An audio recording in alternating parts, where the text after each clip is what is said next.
डॉ पटनायक दिल्ली के सबसे बड़े हार्ट सर्जन में से एक थे। ये कहना गलत नहीं होगा कि उनके जैसा डॉक्टर वहां कोई नहीं था। काम में सबसे अनुभवी और जमीनी स्तर से जुड़े हुए वो बहुत ही विनम्र इंसान थे। एक बार डॉक्टर्स के बड़े समूह को अपने अनुभव उनके साथ बांटने के लिए उन्हें आमंत्रित किया गया। डॉ पटनायक 2 वर्षों से अमेरिका में अपनी सेवाएं दे रहे थे और जब पता चला कि उन्हें दिल्ली जाकर डॉक्टर्स के एक बड़े ग्रुप को संबोधित करना है और इस ग्रुप को बताना है कि वो गांव-गांव तक अपनी सेवाएं कैसे पहुंचा सकते हैं, गांव के लोगों को हॉस्पिटल से कैसे जोड़ दिए सकते हैं और गांवों में हॉस्पिटल का निर्माण कर मुफ्त में अपनी सेवाएं जन-जन तक कैसे पहुंचा सकते हैं।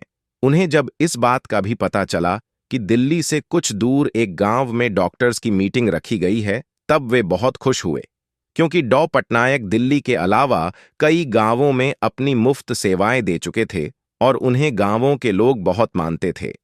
उन्होंने अपनी फ्लाइट टिकट बुक की, अपना सामान पैक किया और अगले ही दिन दिल्ली के लिए रवाना हो गए। देर शाम को उनकी फ्लाइट लैंड हुई। मौसम ने अपना रुख बदला हुआ था। आसमान से 1-2 बूंद टपकती पानी कब छोटे-छोटे ओले में बदल गए पता नहीं चला। मौसम बहुत ज्यादा खराब था। दिल्ली से एक जूनियर डॉ शर्मा और उनका ड्राइवर मोहन उन्हें लेने के लिए एयरपोर्ट पर उपस्थित थे। अगली सुबह एक छोटे से गांव में डॉ पटनायक को संबोधित करना था, इसीलिए उन्हें उसी रात ही उस गांव के लिए निकलना था। कुछ देर इंतजार करने के बाद भी मौसम की स्थिति वैसी ही थी।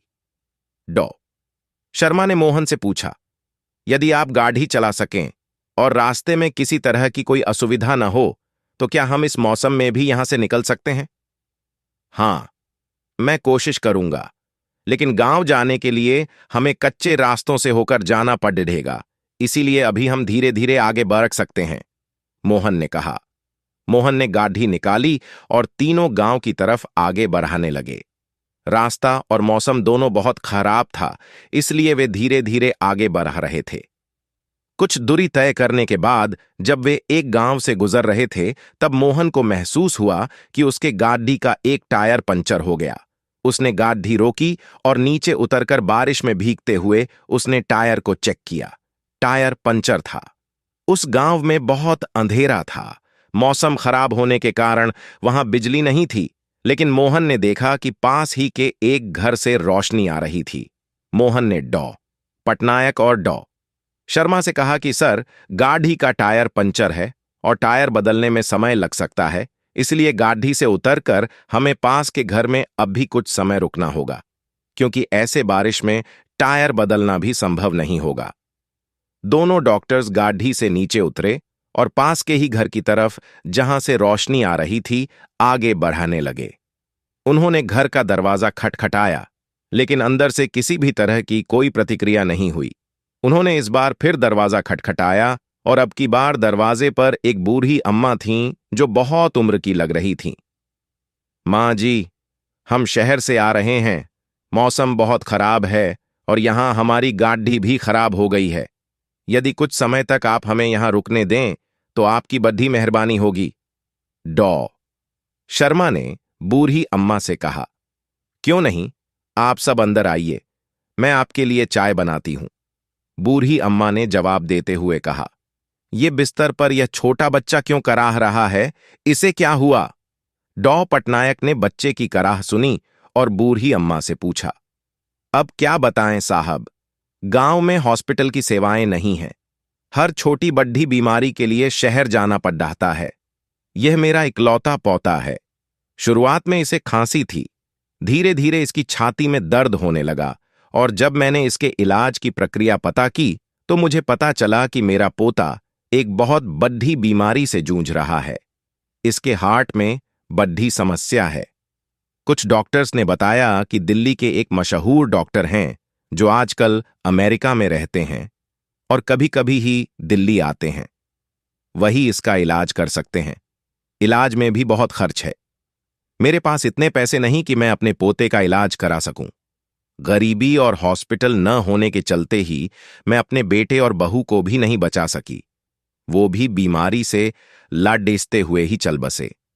मेरे पोते के साथ ऐसा न हो और वो जल्दी स्वस्थ हो जाए, इसलिए मैं रोज हर समय भगवान के सामने दिए जलाए रखती हूं, ताकि भगवान मेरे इस चिराग को बुझने न दें। मैं हर जो भगवान से प्रार्थना करती हूं कि जब भी डॉ पटनायक दिल्ली आए तो मुझे किसी के माध्यम से पता चल सके और मैं उनसे मेरे पोते की जान बचाने की भीख मांग सकूं। अब सब मैंने भगवान पर छोड़ डांट दिया है साहब। ऐसा कहकर बूढ़ी अम्मा रोने लगीं। उन्हें ये सब बातें जब डॉ शर्मा ड्राइवर मोहन ने सुना तो उनके चेहरे पर एक अलग ही चमक दिख रही थी। डॉ शर्मा बूढ़ी अम्मा के पास गए और उन्होंने उनका हाथ पकड़ते हुए कहा, माँ जी, आप जिन डॉ पटनायक की बात कर रही हैं वो आपके सामने ही खड़े हैं। डॉ पटनायक ने बूढ़ी अम्मा से उनके गांव वाले कार्यक्रम के बारे में पूरी बात बताई और यह भी विश्वास दिलाया कि उनके पोते का वो मुफ्त में इलाज करेंगे और गांव गांव तक चिकित्सा की सेवाएं पहुंचाएंगे।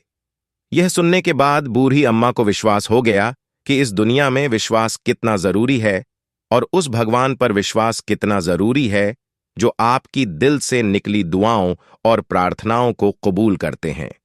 अगली सुबह सभी डॉक्टर्स को डॉ पटनायक ने संबोधित किया और उन्हें गांव-गांव में हॉस्पिटल और चिकित्सा से जोड़ने के लिए हर संभव प्रयास जो वो सब कर सकते हैं इसके लिए कहा। बूढ़ी अम्मा के पोते का इलाज हुआ और वो अब स्वस्थ है। गांव-गांव तक डॉक्टर्स पहुंचे और हॉस्पिटल खुलने लगे। दोस्तों, इस कहानी से हम क्या सीख सकते हैं? उस भगवान पर भरोसा रखिए जो आपके साथ कभी गलत होने नहीं देगा। वो किसी न किसी रूप में आकर आपका साथ देगा। अपनी हिम्मत को टूटने मत दीजिए।